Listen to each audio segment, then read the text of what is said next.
pöördliikumine kitarri peal, mille jaoks seda on vaja harjutada. Kitarri peal on 3 sorti liikumist vasakul käel. Üks on risti, teine on nii-öelda pikikaela ja kolmas on siis pöördliikumine. Ja see pöördliikumine on see liikumine, mida tihtipeale nagu unustatakse treenida või unustatakse lausa teha.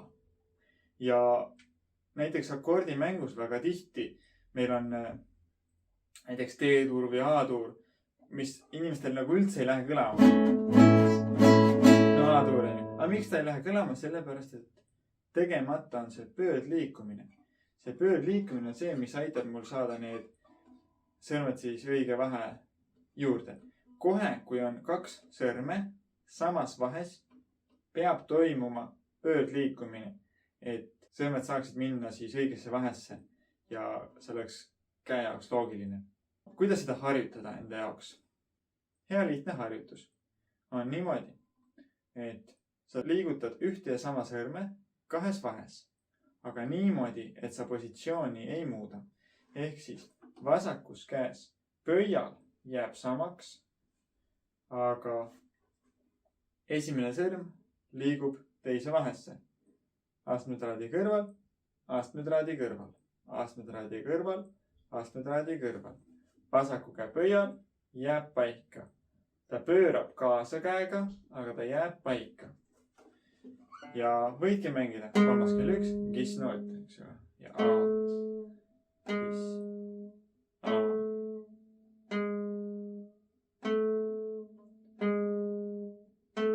Ja seda võib julgelt oma paarkümmend korda teha. Et see pööramine hästi sisse harjuks. Siis võid panna niimoodi, et sa mängid paremas käes näiteks 3 ülemist keelt. Sõidad ja siis paned teise sõrme siia juurde. Siis on nagu E-tuur, A-tuur, E-tuur, A-tuur. Ja siis võid ka bassi juurde lõpuks panna. Kõik 6 keel, 5 keel, 6 keel, 5 keel.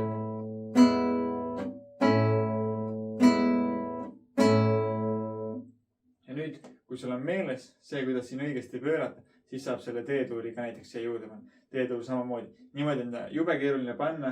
See 2 üldse ei taha sõna kuulata. Miks D-tuur ei lähe kõlama on see, et pööre jätakse tegemata. Tee see korralik pöördliigutus ära. Kohe need 1 ja 2 saad ilusti siia astmetraadi kõrvale ja 3 siia vahele. Aga tänu millele? Käsi pöördus. Hops.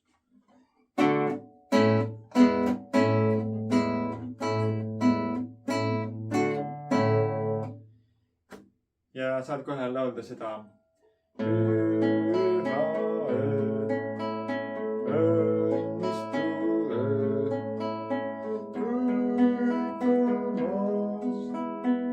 Ei tead, ei mäleta, mis sõnad seal olid.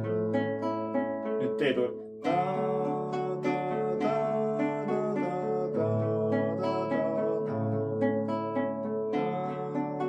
Ja nii edasi. Hea harjutada sellega. E-tuuriks keerad otsaks, A-tuur ja D mõlemad on siis pöördliikumisega tehtud. Millistes akordides veel pöördliikumine on oluline? Lisaks siis D-tuurile, A-tuurile vahet ei ole kumba pidi sa võtad, on ka G-tuuris.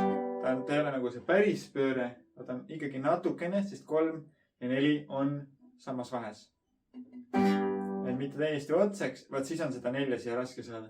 Väike pööre ja kindlasti peab olema nüüd see ristiliikumine korralik. Ehk kui sa ei ole seda ristiliikumist harjutanud veel, siis vaata ristiliikumise videot. Sõrm ei venita ennast siin läbikuks, vaid käsi toob selle sõrme. Toon käe, teen väikse selle pöördliikumise ja siis ma saan selle ilusa keem siit panna. Pöördliikumine, pöördliikumine siin nende 2 vahel. E-tuur, A-moll, samamoodi. Nad on väikse pöördega. Kohe lähevad ilusti kõlama. Kui ma pööret ei tee, siis see 2. 3 kõlab, 1 kõlab, 2 ei kõlab.